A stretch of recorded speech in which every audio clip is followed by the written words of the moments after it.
Halo, Assalamualaikum warahmatullahi wabarakatuh. Jumpa lagi dengan Ibu Fiska Rosyani dalam sesi pembelajaran daring mata pelajaran PPKN. Gimana kabar kalian semua? Sehat selalu ya dan tetap bahagia. Pada pertemuan kita kali ini, Bu Fiska akan membahas topik bahasan yang baru, yaitu tentang ancaman terhadap negara dan upaya penyelesaiannya. Tujuan pembelajaran kita kali ini ada 3. 1. Bersyukur kepada Tuhan Yang Maha Esa atas nilai-nilai yang membentuk kesadaran atas ancaman terhadap negara dan upaya penyelesaiannya. 2. Mengidentifikasi dan menjelaskan ancaman terhadap negara dan upaya penyelesaiannya di bidang ideologi, politik, ekonomi, sosial, budaya, pertahanan, dan keamanan.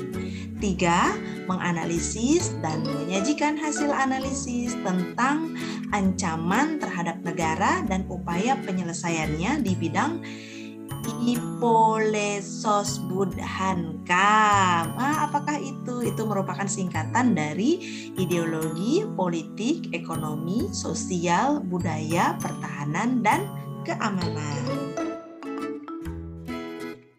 Pokok bahasan kita terbagi menjadi 3. Pertama, ancaman terhadap NKRI. 2. Ancaman di bidang Ipolesosbudhankam. Yang ketiga, peran masyarakat untuk mengatasi ancaman. Sebagai bangsa yang merdeka, kita harus bersyukur pada Tuhan Yang Maha Esa tentunya, karena kita bisa hidup dalam ketentraman. Namun dalam kehidupan bernegara, suatu ancaman tidak pernah luput dari kehidupan kita sehari-hari.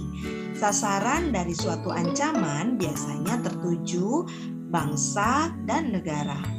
Dalam rangka mencegah berbagai ancaman yang sewaktu-waktu bisa terjadi dalam kehidupan bernegara, maka dibutuhkan adanya suatu antisipasi. Kira-kira apa ya bentuk ancaman yang ditujukan kepada negara dan bagaimana peran masyarakat untuk mengatasi berbagai ancaman tersebut? Indonesia merupakan negara kepulauan yang terdiri dari beraneka ragam suku bangsa, budaya, dan adat istiadat. Keragaman ini dapat menjadi suatu ancaman loh bagi keutuhan NKRI. Keutuhan NKRI menjadi hal yang sangat penting bagi kelangsungan hidup NKRI.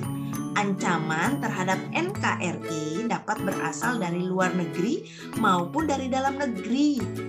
Nah, kira-kira apa aja yang jadi ancaman-ancaman tersebut? Sebelum kita mengetahui apa yang menjadi ancaman terhadap NKRI, kita harus cari tahu dulu apa sih yang dimaksud dengan ancaman. Menurut Kamus Besar Bahasa Indonesia, ancaman adalah usaha yang dilaksanakan secara konsepsional melalui tindak politik dan atau kejahatan yang diperkirakan dapat membahayakan tatanan serta kepentingan negara dan bangsa. Ancaman merupakan sesuatu yang diancamkan atau perbuatan yang merugikan, menyulitkan, menyusahkan, atau mencelakakan pihak lain.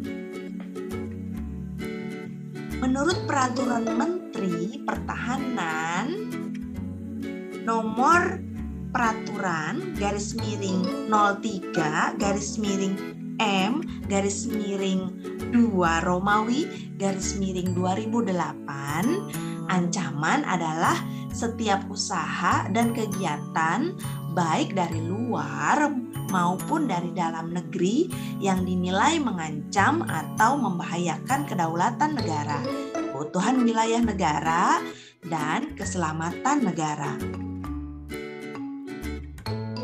Jadi dapat disimpulkan bahwa ancaman merupakan usaha yang bersifat mengubah atau merombak kebijaksanaan yang dilakukan secara konsepsional melalui tindakan kriminal dan tindakan politik. Nah, ternyata ancaman itu terbagi menjadi dua jenis. Ada ancaman militer dan ada ancaman nirmiliter. Apa saja? Silahkan disimak.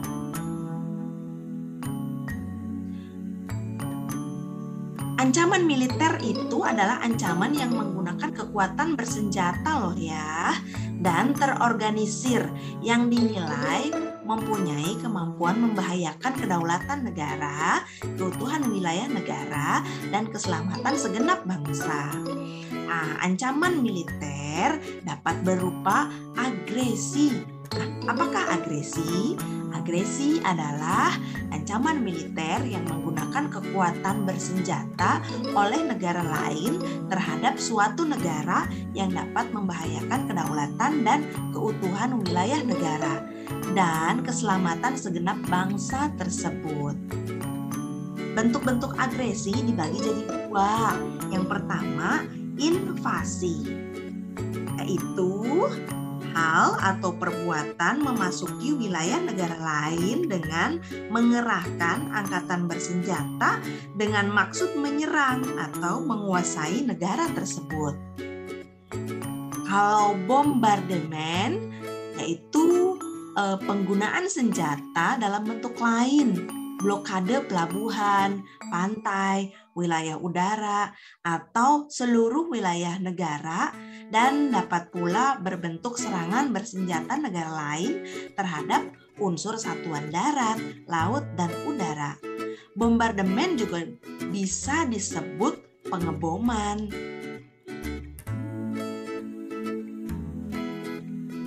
Ancaman militer berikutnya adalah pelanggaran wilayah.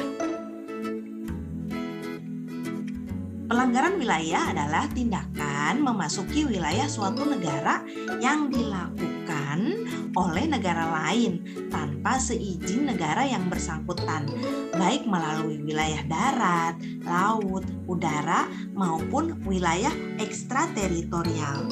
Wilayah ekstrateritorial adalah wilayah yang menurut hukum internasional diakui sebagai wilayah kekuasaan suatu negara, walaupun sebetulnya wilayah itu secara nyata berada di wilayah negara lain. Contohnya, wilayah negara Timor Leste yang sebagian wilayahnya ada yang berada di wilayah Nusa Tenggara Timur yang merupakan bagian dari negara Indonesia. Kemudian pemberontakan bersenjata biasanya dilakukan oleh internal dalam suatu negara, tapi tidak jarang juga dibantu oleh pihak asing, baik secara terbuka maupun terselubung. Contoh pemberontakan bersenjata yang dilakukan oleh internal Indonesia adalah OPM atau Organisasi Papua Merdeka. Berikutnya adalah sabotase.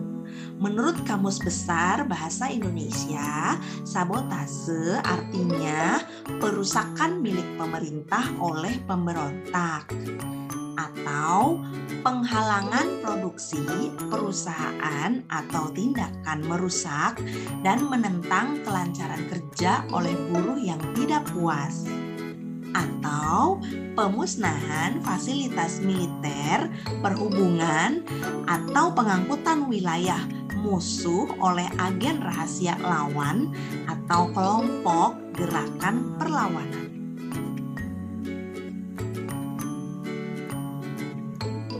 Ancaman militer berikutnya adalah spionage.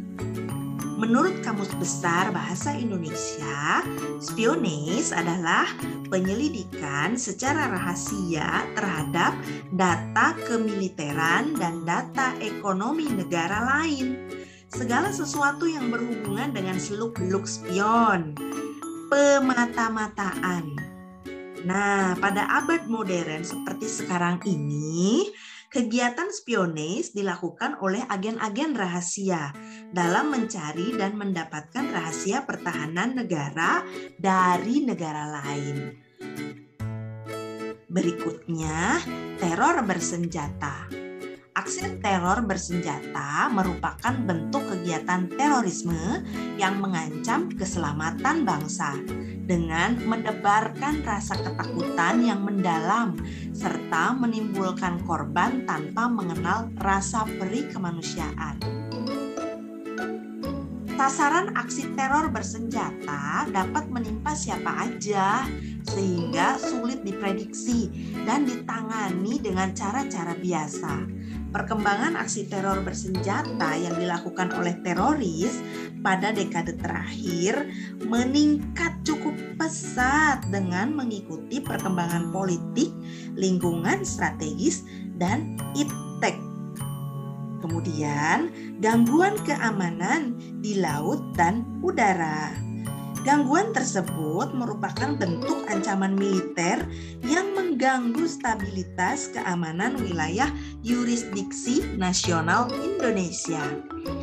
Kondisi geografi Indonesia yang wilayah perairan serta wilayah udara Indonesia yang terbentang pada pelintasan transportasi dunia yang padat, baik transportasi maritim maupun dirgantara, berimplikasi pada tingginya potensi gangguan ancaman keamanan laut dan udara.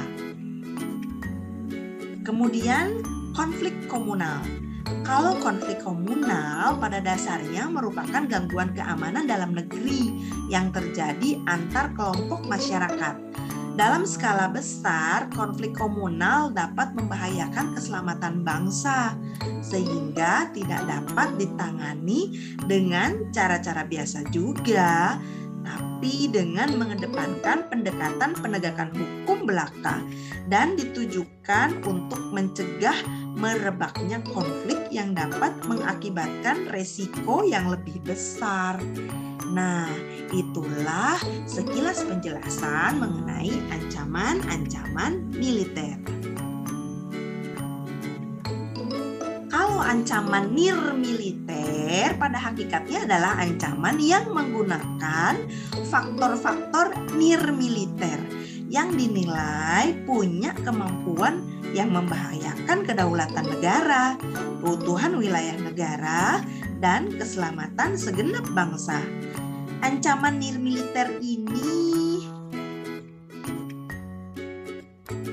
dapat berdimensi ideologi, politik, ekonomi, sosial, budaya, teknologi, dan informasi, serta keselamatan umum. Ancaman nirmiliter merupakan golongan ancaman pertahanan yang sifatnya tidak secara langsung mengancam kedaulatan sih, tapi beresiko dari ancaman militer yang dapat berimplikasi mengganggu stabilitas nasional. Komponen utama untuk menghadapi ancaman nirmiliter yaitu lembaga pemerintah di luar bidang pertahanan sesuai dengan bentuk dan sifat ancaman yang dihadapi dengan didukung oleh unsur-unsur lain dari kekuatan bangsa. Apa sih contohnya?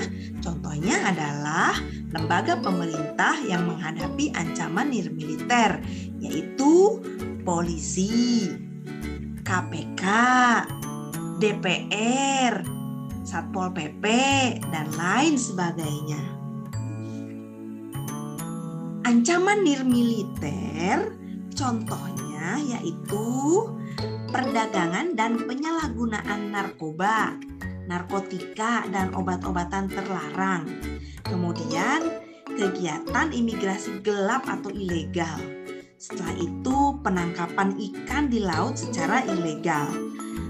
Banyaknya tindakan korupsi, kolusi, dan nepotisme, berbagai penyelundupan baik ke dalam maupun ke luar negeri. Berikutnya adalah kemiskinan dan kebodohan.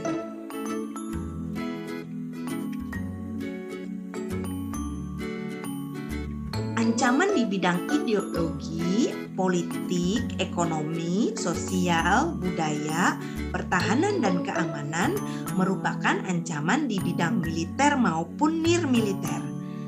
Ancaman militer menyangkut pertahanan dan keamanan, sedangkan ancaman nirmiliter dapat mencakup ideologi, politik, ekonomi, sosial, dan budaya.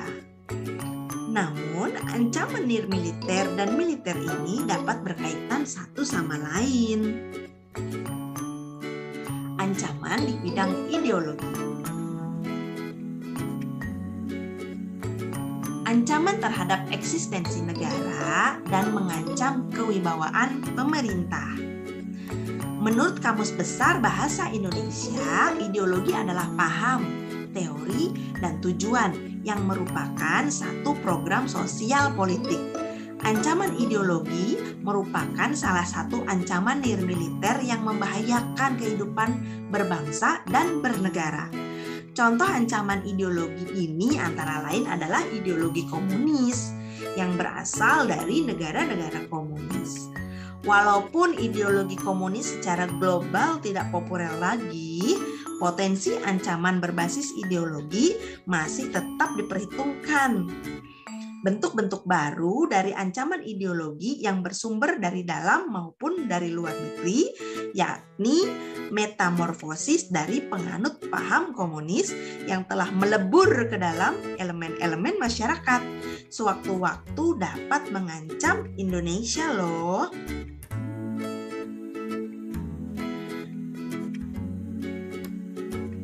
Pada saat ini masih terdapat anasir-anasir radikalisme yang menggunakan atribut keagamaan, berusaha mendirikan negara dengan ideologi lain.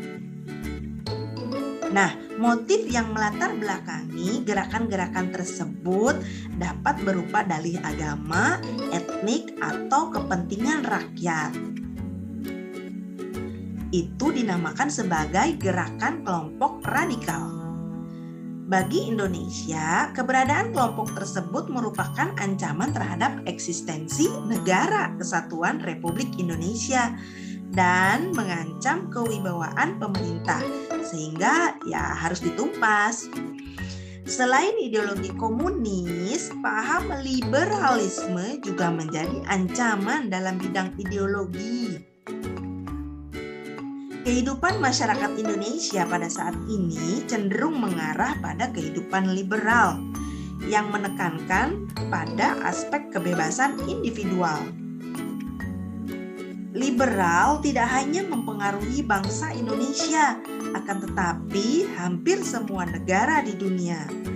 Hal ini sebagai akibat dari era globalisasi.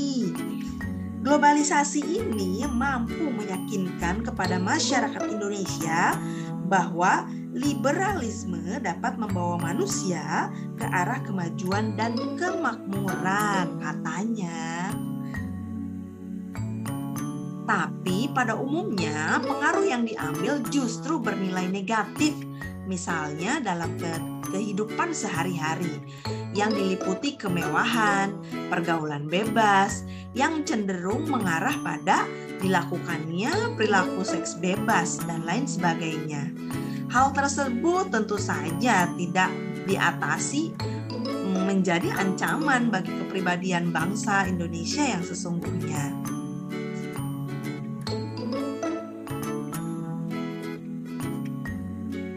Ancaman di bidang politik. Ancaman di bidang politik ini merupakan ancaman militer yang menggunakan kekuatan bersenjata oleh negara lain terhadap suatu negara yang dapat membahayakan kedaulatan dan keutuhan wilayah negara dan keselamatan segenap bangsa tersebut. Nah, ancaman politik ini dibagi jadi dua, yaitu internal dan eksternal. Ancaman internal berupa separatisme berdimensi politik. penggunaan kekuatan dengan mobilisasi massa untuk menumbangkan suatu pemerintahan. Sedangkan ancaman bidang politik secara eksternal yaitu penggunaan senjata dalam bentuk lain, blokade pelabuhan, pantai, wilayah, udara, atau seluruh wilayah negara, dan dapat pula berbentuk serangan bersenjata dari negara lain terhadap satuan darat, laut, dan udara.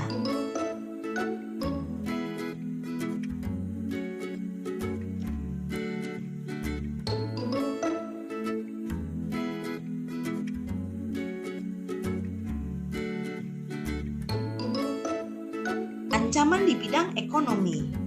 Aspek ekonomi dalam kerangka pertahanan negara memiliki peran vital. Ekonomi dengan pertumbuhan yang cukup tinggi akan memungkinkan terselenggaranya pembangunan pertahanan dan berdaya tangkal.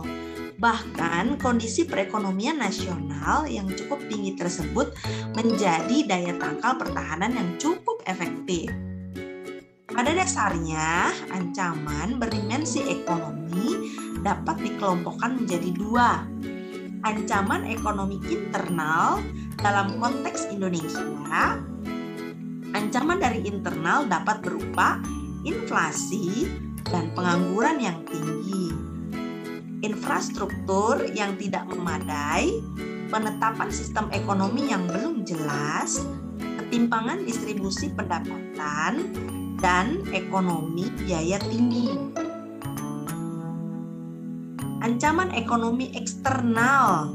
Ancaman eksternal dapat berbentuk indikator kinerja ekonomi yang buruk, daya saing rendah, ketidaksiapan menghadapi era globalisasi, dan tingkat dependensi atau tingkat ketergantungan yang cukup tinggi terhadap negara asing. Adanya perdagangan bebas atau pasar bebas dapat juga menjadi ancaman terhadap Indonesia loh.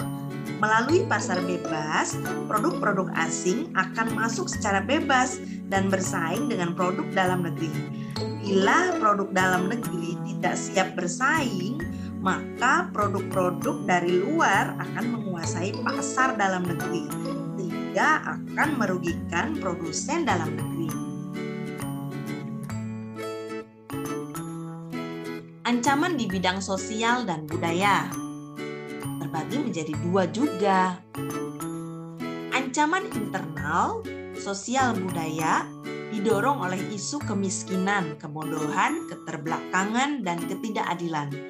Isu-isu tersebut menjadi titik pangkal segala permasalahan seperti separatisme, terorisme, kekerasan yang melekat, berurat, berakar, bencana sebagai akibat perbuatan manusia. Isu-isu tersebut lama-kelamaan menjadi kuman penyakit yang mengancam persatuan dan kesatuan bangsa, mengancam nasionalisme, dan juga mengancam patriotisme. Konflik horizontal yang berdimensi suku, agama, ras, dan antar golongan pada dasarnya timbul sebagai akibat masih melekatnya watak kekerasan. Watak kekerasan itu pula yang mendorong tindakan kejahatan, termasuk perusakan lingkungan dan bencana buatan manusia. Faktor-faktor tersebut berproses secara meluas serta menghasilkan efek domino sehingga dapat melemahkan kualitas bangsa Indonesia. Sedangkan ancaman sosial budaya dari eksternal berupa penetrasi nilai-nilai budaya dari luar negeri yang sulit dibendung, mempengaruhi tata nilai sampai pada tingkat lokal. Jadi kemajuan teknologi informasi itu mengakibatkan dunia menjadi desa global, tempat interaksi antar masyarakat terjadi secara langsung. Tapi tidak hanya transfer informasi aja, melainkan mentransformasi dan sublimasi. Apa sih? Mentransformasi di sini maksudnya adalah perubahan rupa, bentuk, sifat, fungsi, dan sebagainya. Kalau sublimasi yaitu perubahan ke arah satu tingkat lebih tinggi. Nilai-nilai luar secara serta-merta dan sulit dikontrol. Akibatnya terjadilah benturan tata nilai, sehingga lambat laun nilai-nilai persatuan dan kesatuan bangsa semakin terdesak, misalnya oleh nilai-nilai individualisme, konsumerisme, dan hedonisme.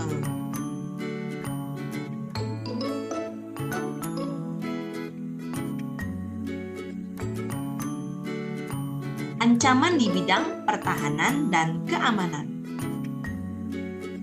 Ancaman di bidang pertahanan dan keamanan merupakan ancaman keamanan lintas negara.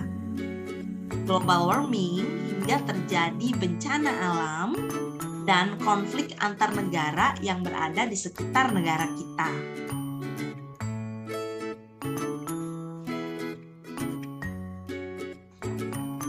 So, bagaimanakah peran masyarakat untuk mengatasi berbagai ancaman dalam bingkai Bhinneka Tunggal Ika?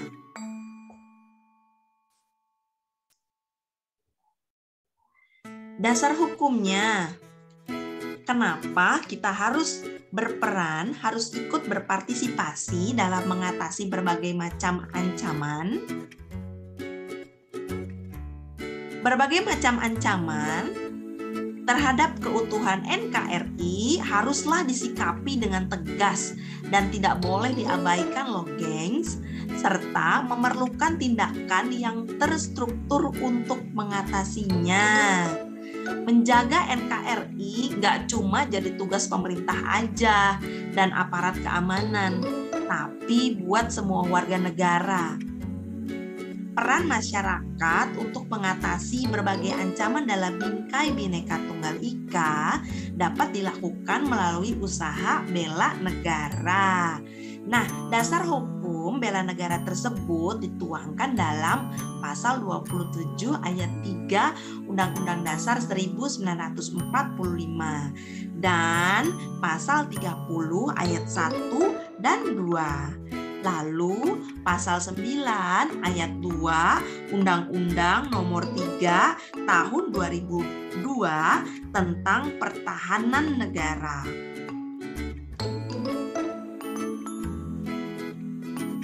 Menurut pasal 9 ayat 2 Undang-Undang Nomor 3 Tahun 2002, bela negara bisa dilakukan melalui pendidikan kewarganegaraan. Nah, dalam pasal 37 ayat 1 Undang-Undang Nomor 20 Tahun 2003 dijelaskan bahwa pembentukan rasa kebangsaan dan cinta tanah air dapat dibina melalui pendidikan kewarganegaraan. Pendidikan kewarganegaraan berfungsi sebagai wahana untuk membina kesadaran peserta didik untuk ikut serta dalam bela negara, untuk membina dan meningkatkan usaha pertahanan negara, menanamkan komitmen kebangsaan, termasuk mengembangkan nilai dan perilaku demokratis dan bertanggung jawab sebagai warga negara Indonesia. Yang kedua, latihan dasar kemiliteran. Bisa diikuti melalui resimen mahasiswa dan unit kegiatan mahasiswa bela negara. Kenapa mahasiswa? Karena mahasiswa ini dianggap sebagai seseorang yang sudah memiliki kepribadian yang matang. 3. Pengabdian sebagai prajurit TNI baik secara sukarela ataupun secara wajib. TNI merupakan alat pertahanan NKRI. Dalam pasal 10 ayat 3 Undang-Undang Nomor 3 Tahun 2002 disebutkan bahwa TNI memiliki tugas untuk mempertahankan kedaulatan negara dan keutuhan wilayah, melindungi kehormatan dan keselamatan bangsa, melaksanakan operasi militer selain perang, aktif dalam tugas pemeliharaan perdamaian regional dan juga internasional. Dan yang terakhir adalah pengabdian berdasarkan profesi. Dalam penjelasan Undang-Undang Nomor 3 Tahun 2002, yang dimaksud dengan pengabdian sesuai profesi adalah pengabdian warga negara yang punya profesi tertentu untuk kepentingan pertahanan negara, termasuk dalam menanggulangi dan atau memperkecil akibat yang ditimbulkan oleh perang, bencana alam, atau bencana lainnya. Misalnya, para petani dan nelayan melakukan upaya bela negara melalui pengabdiannya, terutama untuk keamanan pangan. Atau usaha kecil menengah dan para pengusaha besar melakukan upaya bela negara melalui pengabdiannya pada keamanan ekonomi. Begitu pula yang menekuni bidang lingkungan, melakukan pengabdiannya untuk keamanan lingkungan.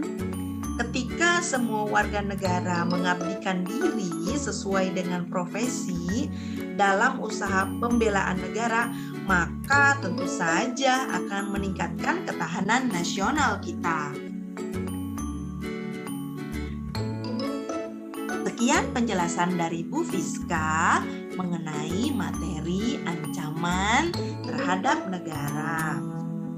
Ancaman dapat diartikan pula sebagai setiap usaha dan kegiatan, baik dari dalam negeri maupun luar negeri, yang dinilai membahayakan kedaulatan negara, keutuhan wilayah negara, dan keselamatan segenap bangsa. Jadi, kita mesti ikut berpartisipasi dalam menghadapi ancaman tersebut. Yaitu dengan cara apa? Dengan cara pembentukan rasa kebangsaan dan cinta tanah air melalui salah satunya adalah pendidikan kewarganegaraan.